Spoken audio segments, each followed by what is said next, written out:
Bienvenue et Caribou Excellence Morez est une chaîne née d'une synergie entre différents acteurs motivés, fiers d'honorer les couleurs et les valeurs de leur île. Nous y partageons de nombreuses émissions riches et passionnantes. J'espère que vous passerez un agréable moment à nos côtés et que vous en apprendrez davantage.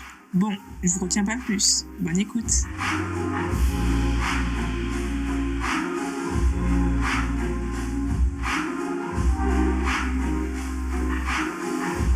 Non, pas du Bonjour. tout. Bonjour Shaima, bonjour à tous. Moi je suis Binti, donc fais partie du coup de l'association Discord et je fais du coup pas mal d'ateliers sur du coaching et du développement personnel.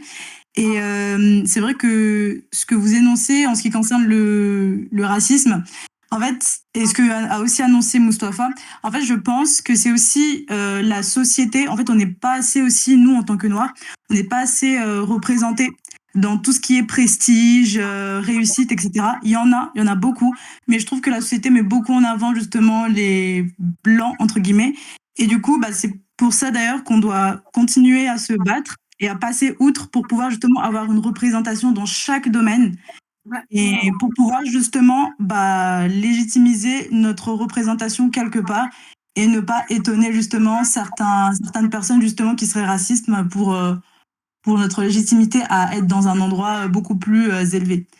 Et c'est un combat, mais on va y arriver. On va y arriver, Inch'Allah. On va y arriver. Mm. Il n'y a pas d'autres questions. Continue. Ok. Non, tu peux. Ouais.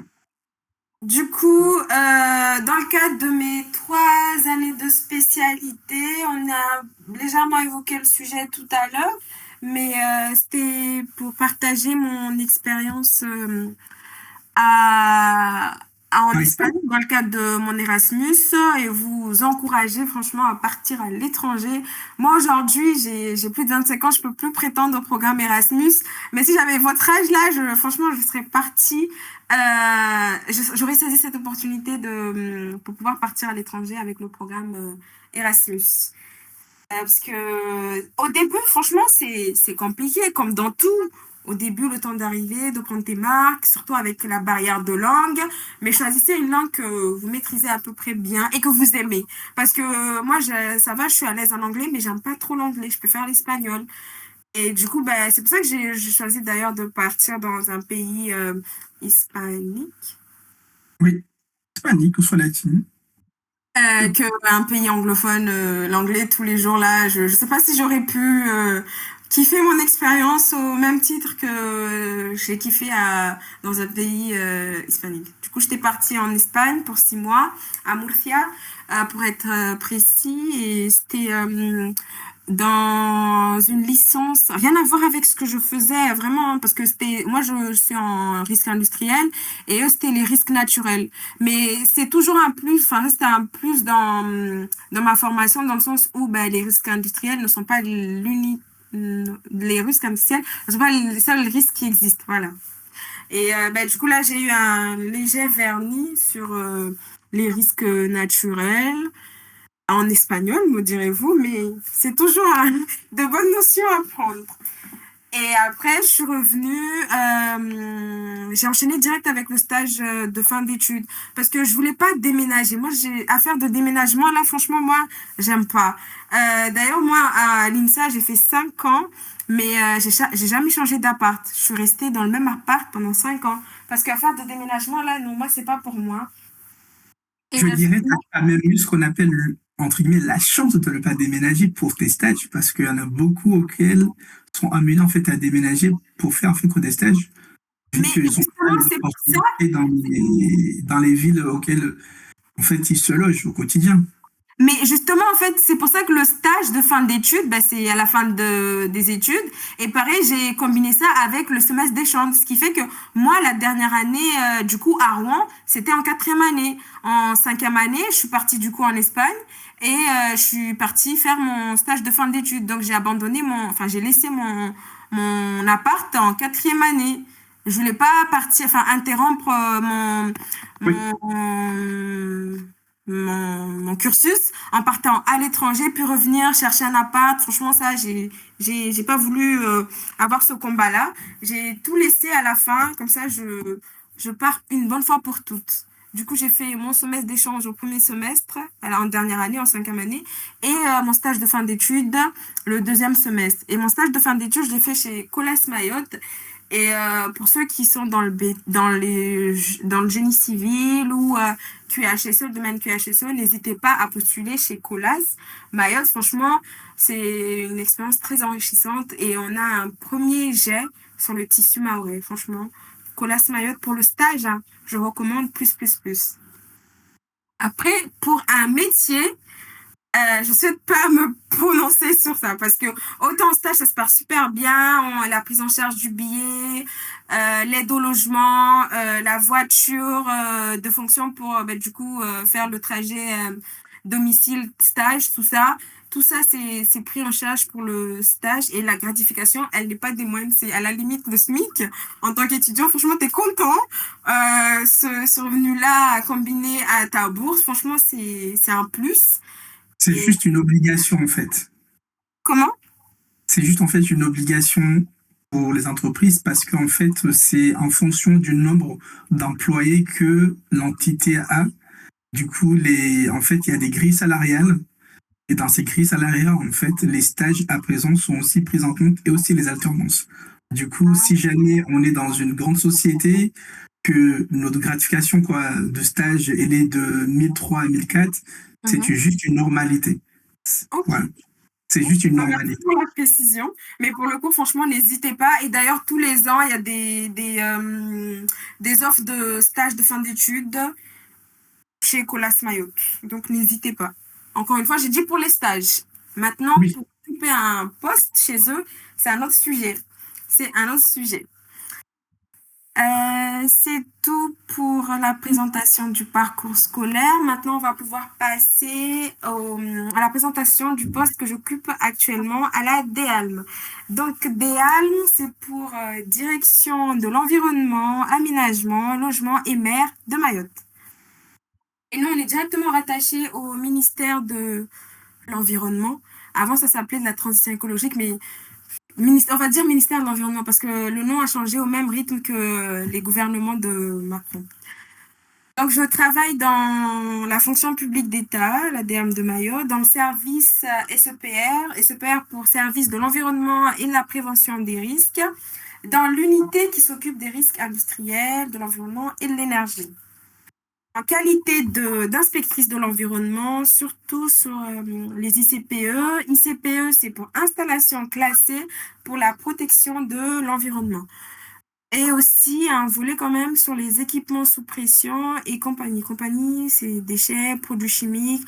En gros, le code de l'environnement est divisé en plusieurs livres. Livre 1 à livre je ne sais combien, j'ai pas envie de dire de bêtises. Et moi, en des fait, livres auxquels en fait on va brûler bientôt quoi. comment? Des livres auxquels en fait on les brûlera parce qu'en fait ils servent à rien du tout. Tous ces trucs parce qu'en fait au final ça se résume, on peut faire en fait un seul livre. Ben non, parce que Avoir quoi, 7 tomes, je vois pas l'intérêt. non, parce que justement, en fait, chaque livre avec ses domaines de compétences. C'est-à-dire, moi, je suis pas compétente sur le livre 1, le livre 2, le livre 2, il y a des sujets sur lesquels je suis T'es compétente. sûr que t'es pas compétent ou c'est plutôt la personne qui rédige le bouquin qui te fait comprendre que t'es pas compétent? Non, je suis vraiment pas compétente parce que, par exemple, si je prends le livre 2, c'est l'eau et l'air. Et moi, les sujets eau et air, c'est pas parce que, attends, ministère de l'Environnement est divisé en plusieurs directions. Il y a direction Oui. de la prévention des risques, direction de climat et énergie, enfin, bref, plusieurs directions. Et moi, c'est direction des risques, de la prévention des risques. Et l'air, c'est direction de l'énergie et de la qualité de l'air. En fait, il y a différentes, c'est vraiment découpé. C'est vraiment découpé. Chacun ses compétences. Et le pouvoir de police n'est pas le même. Genre, moi, si je constate des manquements au titre du livre 2, ben, je pourrais pas prononcer des sanctions. Il faut que ce soit les personnes habilitées et compétentes sur ces postes-là. Je sais pas si je suis claire. Si, si, ça l'est pour moi. Mais je trouve que parfois, en fait, c'est trop redondant. Il est divisé en plusieurs parties, en plusieurs livres. Et moi, mon livre, c'est le livre 5. D'accord, C'est ok. là où je suis compétente, où j'ai suivi les formations, où j'ai été habilitée et du coup, ça a monté forcément, pour constater du coup, des infractions. Mais sur les autres livres, je ne peux pas constater des infractions. Si je constate des infractions sur ces livres-là, je fais usage de l'article 40 du Code de procédure pénale, que ben voilà, il y a ça. Mais sinon, je suis pas compétente. Super. Il nous reste juste 10 minutes, donc si en fait on peut accélérer un peu, ça serait bien. Oui, mes missions principales dans ce poste consistent à, du coup, on en a un peu parlé tout à l'heure, instruction de dossier. J'ai fait des visites d'inspection des sites industriels pour constater si les exploitants, on les appelle, les exploitants des sites industriels respectent du coup les différentes réglementations en vigueur. J'accompagne aussi, parce que je suis pas toute seule en poste, on accompagne les pétitionnaires dans leurs projets du début jusqu'à du coup au dépôt du dossier. On répond aussi aux différentes demandes des exploitants avant ou après exploitation. Ensuite, du coup, ce poste me confère le statut de personne dépositaire d'autorité publique avec le pouvoir de police administrative du préfet et police judiciaire du procureur de la République. Euh, pour pouvoir un peu illustrer ces deux pouvoirs de police, je pars en visite d'inspection. Admettons, je pars inspecter le dépôt pétrolier de Longoni de SMSPP, filiale de Total. Je pars en inspection, je constate qu'il y a des prescriptions d'un arrêté, de l'arrêté ministériel ou de l'arrêté préfectoral qui ne sont pas respectées. Donc, à la suite, je rentre au bureau, je fais un rapport d'inspection. Et dans ce rapport d'inspection, en fait, je fais état de tout ce que j'ai vu, tout ce qui allait et tout ce qui n'allait pas. Et dans ce qui n'allait pas, en fonction de la gravité de la situation, on propose des suites. Des suites, soit des demandes de justificatifs, d'actions correctives, ou bien mise en demeure, amende ou astreinte. Mise en demeure, c'est un rappel de la loi. Si on constate que Total ne respecte pas une prescription, on rédige un arrêté de mise en demeure, c'est un arrêté préfectoral pour le coup, c'est le préfet qui le signe, où on rappelle à Total de respecter telle prescription, soit de son arrêté, de l'arrêté ministériel ou de son arrêté préfectoral d'autorisation. Et dans cet arrêté préfectoral de mise en demeure, on fixe un délai. Ce délai, il est en général de 2 semaines si c'est une petite action à mener, ou bien 2 mois. Ça peut aller, en fait, on dispose d'un maximum de 12 mois pour le délai. Parce qu'au-delà, c'est pas acceptable. On ne peut pas fixer un délai qui va au-delà de 1 an. Et donc, dans le délai imparti, si l'exploitant n'a pas déféré à la mise en demeure, c'est-à-dire malgré le rappel de la loi, l'exploitant ne s'est pas conformé à la prescription contrôlée, là, la procédure suivante, c'est sanction. Donc, il y a différentes sanctions. Comment? Direct, quoi. Oui, direct. Quand même, on est parti, on a contacté, on a fait un rappel. Tu veux quoi? Qu'on revienne C'est encore? pas laisser un nouveau délai. Laisser un nouveau délai, tu vois.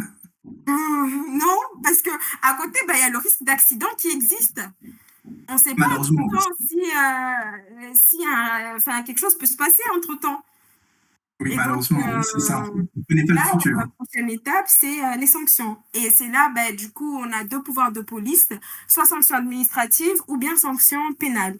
Mais très souvent, on passe par les sanctions administratives, sachant que le non-respect d'une mise en demeure, ça constitue déjà un délit. On pourrait directement passer au volet pénal. Mais non, on privilégie les sanctions administratives parce qu'elles fonctionnent plutôt bien. Plutôt bien, d'ailleurs. La preuve, ça fait 3 ans que je suis là.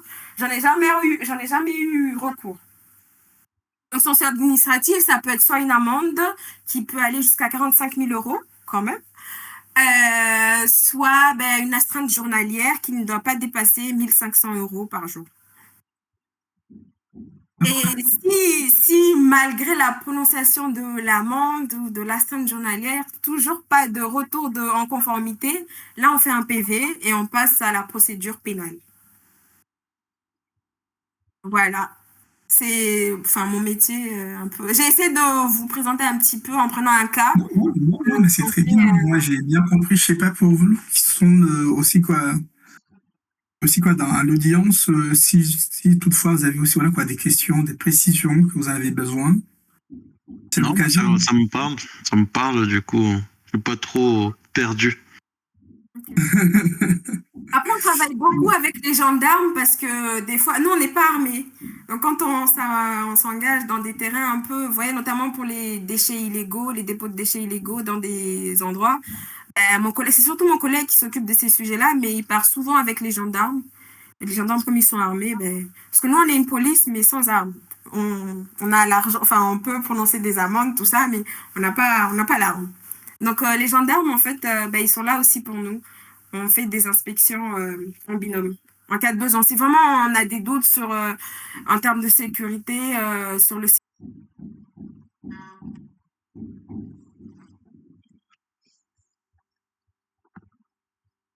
Là, qui est là, quoi, dans le chat, c'est plus un métier de bureau, de terrain, d'usine ou de partout. Franchement, de partout, c'est ce que j'aime dans mon métier, c'est que je ne fais pas que du bureau, que du terrain, que c'est les deux. Et franchement, je m'éclate dans mon métier parce que je combine les deux, je m'ennuie jamais. Et surtout que selon l'activité, soit il y a eu un accident, soit il y a une demande du préfet, soit une demande de, franchement, tous les jours, c'est une nouvelle journée. On s'ennuie jamais, on fait jamais la même chose, clairement. On fait jamais la même chose. Même en termes de dossiers, d'instruction de dossiers, c'est jamais les mêmes dossiers. Même si, ben, par exemple, la carrière de Kungu, elle existait déjà. Mais là, en l'agrandissant, c'est plus les mêmes risques, c'est jamais les mêmes dossiers. Donc, on ne s'ennuie jamais dans ce poste. Super. D'autres questions? Oui, il y en a, mais tu as déjà un peu quoi répondu. Et ensuite, après, il y a juste en fait une qui peut être aussi en fait intéressante. Si on ne sait pas encore exactement quoi faire après le bac, mais que les sciences nous plaisent, pourquoi devrons-nous s'intéresser à votre métier?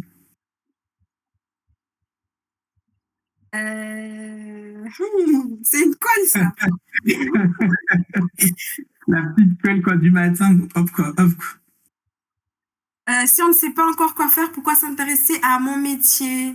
Non, Si, en si on ne sait pas encore quoi faire, ne pas s'intéresser à mon métier, parce que mon métier, c'est vraiment quand on a déjà une idée. Parce que là, vous voyez déjà à peu près les missions. Les missions, Oui. je fais beaucoup de réglementation, beaucoup de droits, et enfin, faut avoir l'aspect technique aussi. Que quand on Mais parle. par exemple, est-ce que ça serait pas en fait intéressant, intelligent, de prendre par exemple quoi, des stagiaires de première, de seconde, de passer une semaine avec toi, afin qu'ils voient un peu ton métier dans la vie réelle, pas juste, tu sais, sur le net, écrit noir sur blanc, tu vois, de vivre vraiment, entre guillemets, ta vie professionnelle en réalité, d'aller sur les sites d'inspection, sur la rédaction aussi, des PV, les comptes rendus, tu vois. En fait, vraiment de voir la réalité quoi de ton métier comme ça, comme ils sont pas encore vraiment entre guillemets quoi, je dirais quoi, un avenir ou bien une projection éclairée, ils pourront aussi quoi s'appuyer sur cette petite, je dirais quoi, sur cette petite, je dirais hop quoi période. De découvrir un peu quoi, un métier, du coup d'avoir des idées, ah, peut-être en suivant son parcours, peut-être ça me serait aussi intéressant. Est-ce que ça serait pas intéressant? Par exemple, là, si en fait un matin tu décides, ok, je prends en fait des petits secondes en stage d'observation. Ils viennent avec moi, ils viennent vivre ma petite vie de travail au quotidien.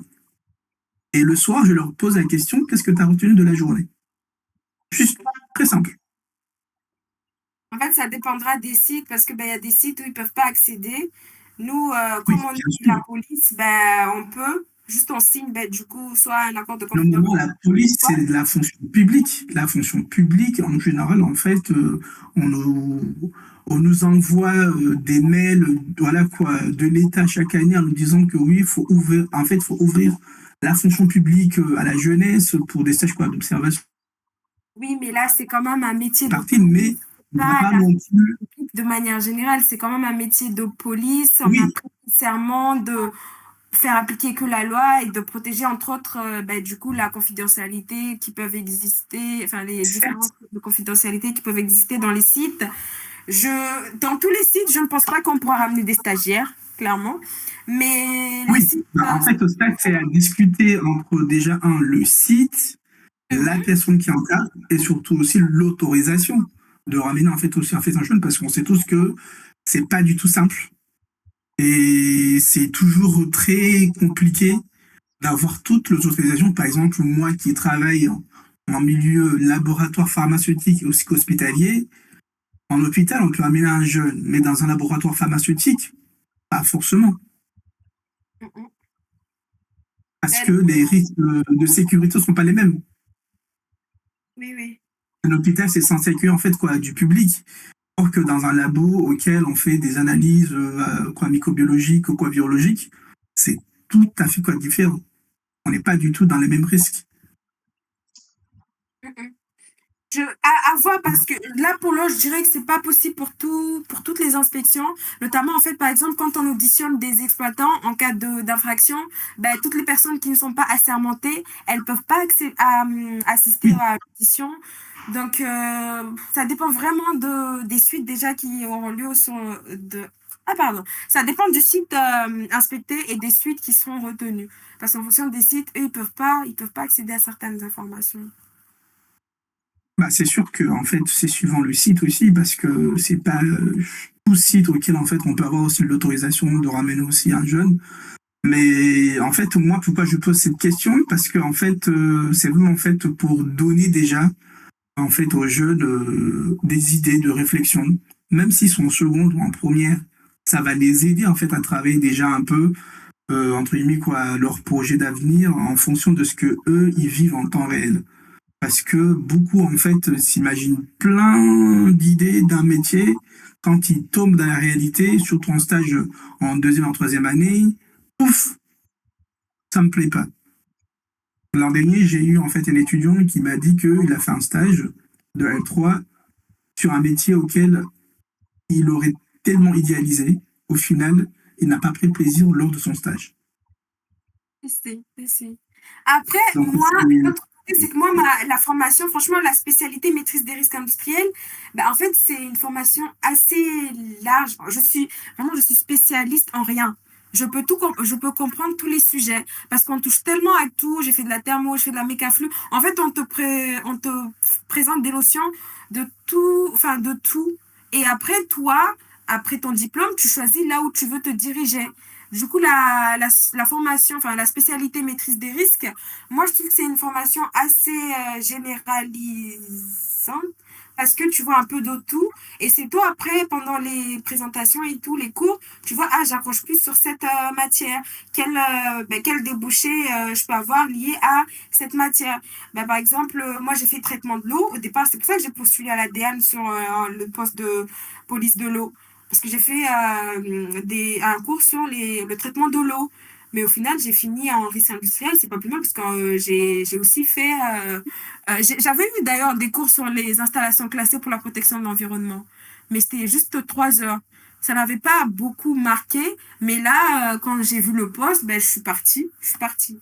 Donc, la formation, en tout cas, là, elle est assez généralisante. Donc, si on ne sait pas quoi faire, on peut faire. Et après, au bout de je parle si vous, pardon, si vous voulez poursuivre à l'INSA. Pour les autres formations, je ne saurais me prononcer, mais maîtrise des risques industriels, je trouve qu'elle est assez généralisante, donc on peut oui, faire parce qu'en fait, il y a aussi des licences professionnelles aussi quoi dans ces disciplines. À Grenoble, on a la licence professionnelle en risque industriel, auquel en Mhm, fait beaucoup travaillent dans des usines comme Extrait, Arkema, Pfizer, Merck, tout ça, dans l'environ quoi Rhône-Alpin, mhm, auquel en fait ils mettent en application directement aussi parce qu'ils apprennent. mhm. Mais d'un côté, oui, je dirais pour en fait là pour un jeune qui construit entre guillemets quoi un peu quoi son avenir, je trouve toujours que c'est toujours en fait intéressant quand même qu'il puisse avoir l'opportunité de faire en fait un stage de découverte, tu vois, comme ça, de manière juste inopinée, et que lui-même se fait sa propre opinion au final. Est-ce que finalement il Tu as une peut première approche. s'accrocher? Oui, oui, oui, oui. Parce que ça, c'est super en fait, en fait important parce qu'en fait, ça va les aider à avoir, je dirais, une idée déjà, de choix de formation, de parcours et aussi de spécialisation dans le futur. Parce que, en fait, faire des études, c'est joli, mais travailler, c'est le Graal. Et le travail se construit suivant le choix des études. Et au final, tout est lié. Donc, si toutefois, dès le départ, on peut déjà avoir en fait une idée, limite une nuance de l'idée, le travail qu'on souhaiterait faire, c'est encore mieux. Mais bon, après, on ne peut pas tout avoir. Oui, Mais c'est vraiment l'opportunité, parce que il y a il y a un papier là aussi, là, quoi, qui explique, c'est en fait l'opportunité que ces gens, en fait, découvrent une partie, quoi, du métier et tout ce qui est en lien avec aussi, quoi, le monde du travail en soi. Donc, moi, je vais aller très bien. oui, Faut oui. pas non plus aussi qu'on s'attarde trop, parce qu'il est déjà 15h07, pour voir en France 17h07 ici en Mayotte. Donc, Oui, alors, je sais pas si tu fasses la euh, vidéo. Elle fait 4 minutes et quelques, la vidéo. En fait, c'est qui rappelle, du coup, une journée type. C'est Sarah qui partage le métier d'inspecteur selon, du coup, son référentiel. Vous si tu aussi veux, visualiser ou bien... si tu veux, soit en fait, tu pourras me l'envoyer, tu vois, en fait, la vidéo, je pourrais la mettre, voilà quoi, sur, comment dirais-je, sur le Discord, ou bien la coller sur la vidéo, ou bien ce que tu veux. Parce qu'en fait, je dirais, allez, on a, euh, on a 15 minutes maximum. Donc, si la vidéo fait 4 minutes en soi, bon, pourquoi pas. Après, je pense que c'est le temps de... Mais on serait preneur de la vidéo, en tout cas. Tu vois. Et l'audience ne se prononce pas? L'audience, vous voulez voir ou pas? Sinon, on met Voilà, il a proposé Moussa. voilà. Donc, si toutefois vous voulez tous voir la vidéo, bon, bah, du coup, je te laisse faire la projection. On a que des oui. Ok. On n'a que des oui. Alors, ici, vous me dites si le son est bon.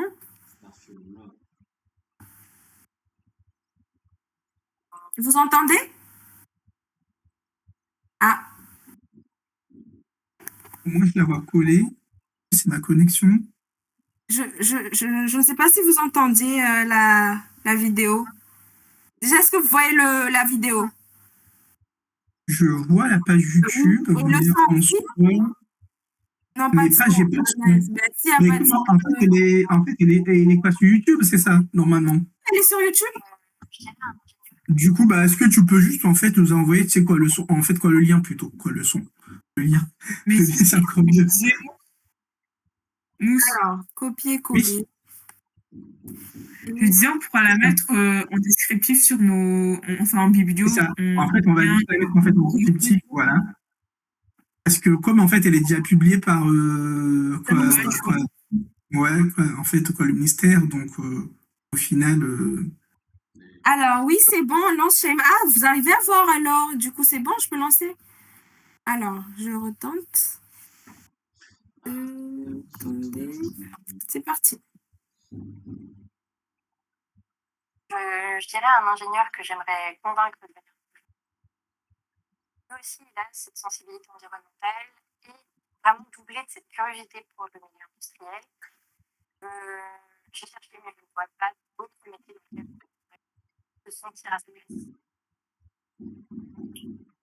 Ouais, chez moi, la vidéo, elle est saccadée. Du coup, Ah, donc on enlève. Ah, Ok, oui. vous avez le lien. Bah, en fait, on a le lien déjà. Merci beaucoup. Sachant Voilà. qu'en fait, elle est assez libre aussi, voilà, quoi, sur YouTube, donc c'est pas Oui, non c'est plus le quoi. ministère, du coup, pour faire sa promo, parce que temps de recrutement, hein, du coup, ils ont fait. Moi, j'avais une question. C'est Oui. plutôt le sujet le plus sensible qu'on a, nous, les Français, de parler salaire. Oui. toi, actuellement, est-ce que tu es content de ton salaire en fonction de tes missions, de tes responsabilités et des travaux que tu composes au quotidien? Est-ce que tu es satisfait de ton salaire? Franchement, à Mayotte, en catégorie A, on gagne bien sa vie. On gagne bien sa vie. Après, moi, comme je suis du sud, ben, j'ai quand même 2 heures et demie à l'aller, 2 heures et demie en retour. Du coup, ce point-là, il n'est pas forcément pris en compte dans ta paye. Ouais. Et Parce que tu sinon, voudrais en fait une prime pas de mobilité professionnelle, c'est ça? La prime de mobilité professionnelle? à Mayotte, non. Normalement, si tu étais en métropole, tu serais aussi, tu sais quoi, éligible, et que tu y as plus que 45 minutes de ton lieu de résidence. Non, à Mayotte, non. Après, bon, tu C'est peux pas faire faisable. ça aux impôts, enfin, que ce soit déductible, mais Mais comme tu es dans la fonction publique, mais comme tu es dans la fonction publique, parce qu'en fait, il ne faut pas que tu oublies que tu es dans la fonction publique. Dans la fonction publique, les salaires, on ne peut pas les modifier. Du coup, tu ne peux pas prétendre à des primes. Dans le privé, tu peux. Ouais. Parce que pose-toi la question, si tu étais dans le privé, par exemple, tu aurais eu la prime de Ouais. mobilité professionnelle. Oui, mais si c'est juste la prime de mobilité à côté, que le salaire ne soit pas plus intéressant qu'à la DL, moi, franchement, dans la fonction publique à Mayotte, catégorie A, on est bien. On est vraiment bien payé. On est vraiment bien payé. Après, quand tu habites à Mamoudzou, bah, tu es content parce que tu n'as pas le facteur du trajet qui te pèse. Tu fais pas 2 heures et demie à l'aller, 2 heures et demie au retour. Donc ça aussi, ça joue sur le moral, c'est même sur la qualité de ton travail aussi. Mais si j'avais pas ça, je pense que franchement, j'aurais dit non, mon salaire, il est totalement à la hauteur de Ah, mes... regardez. Ok. Et mon autre question, parce que moi j'aime bien celle-là, Mhm. et si ton poste n'existait pas dans la fonction publique, mais qu'il était plutôt dans le privé, est-ce que tu en choisirais comme carrière? Pourquoi pas? Pourquoi Pourquoi pas? pas? Ouais, pourquoi pas? Aujourd'hui, franchement, à Mayotte, parce que si Non, si pas en fait à Mayotte, hein, par exemple, si par exemple en fait à Mayotte, ce poste n'était pas dans le public, est-ce que Mhm. tu l'aurais quand même aussi, c'est le prix aussi? Oui, oui, j'aurais fait. Parce qu'au final, ma question principale, c'est quoi? Est-ce que c'est le salaire qui t'intéresse comparé à la métropole ou plutôt le poste lui-même qui t'intéresse, tout simplement? Parce que on va être franc et direct et vrai. Quand on choisit un poste, la première chose qu'on regarde, c'est d'abord le salaire. Dans 90% des cas. Parfois, on a des vocations. On ne regarde pas le salaire. Mais c'est le salaire qui nous permet quand même aussi de vivre. Oui, oui, oui. Donc, dans 90% des choix, mais là, comme tu es dans la fonction publique, ton salaire, il est connu. Parce que moi-même, je peux le trouver. Hein, donc, ça, c'est un truc qui est assez simple. En soi, comment dirais-je? Ouais, bah, en tout cas, bah, si jamais ça te plaît, t'es contente, tant mieux. Parce que c'est Franchement, je souvent, suis en fait, épanouie dans mon métier. Je suis vraiment épanouie dans mon métier. Le seul point négatif que je retiens, c'est le trajet. C'est le trajet qui pèse, hein, parce que 2 heures et demie dans les embouteillages, c'est quelque chose. C'est vraiment quelque chose. Mais sinon, je m'éclate, j'apprends tous les jours. Et ça, c'est aussi le point que j'apprécie beaucoup sur le métier, c'est que tous les jours, on apprend. Tous les jours, on apprend. Je suis pas vraiment dans une zone de confort où je n'évolue pas. Non, tous les jours, j'apprends. Pareil, la réglementation, elle n'est pas figée. La France est le pays de l'Union européenne qui dispose de plus de réglementation. Franchement, on est le pays qui a le plus de codes, qui a le plus de réglementation sur tous les autres pays européens. Donc, on ne s'ennuie pas. On ne s'ennuie vraiment pas. et si toutefois, parmi ceux qui sont dans la partie intervenant, audience, vous avez aussi, voilà quoi, des questions, des choses que vous voulez ajouter, N'hésitez vraiment pas, c'est le moment, le n'hésitez pas. moment auquel, en fait, il faut prendre la parole, parce qu'après, dans quelques minutes, On passera en mode tour pour certains, pas pour d'autres. Bonjour. Bonjour, est-ce que vous m'entendez? Je t'entends super bien. Ouais, Ben, je me présente, Hachmi Toumani. Il y a un écho, il y a un écho. Ouais, je sais, il y a un écho, j'enregistre, mais bon, attends, je vais couper. Merci à Shaima Ibrahim pour cet échange enrichissant. On espère que cette interview vous aura inspiré. N'hésitez pas à rejoindre notre Discord pour plus de contenu comme celui-ci. À très bientôt. Konyo Moja.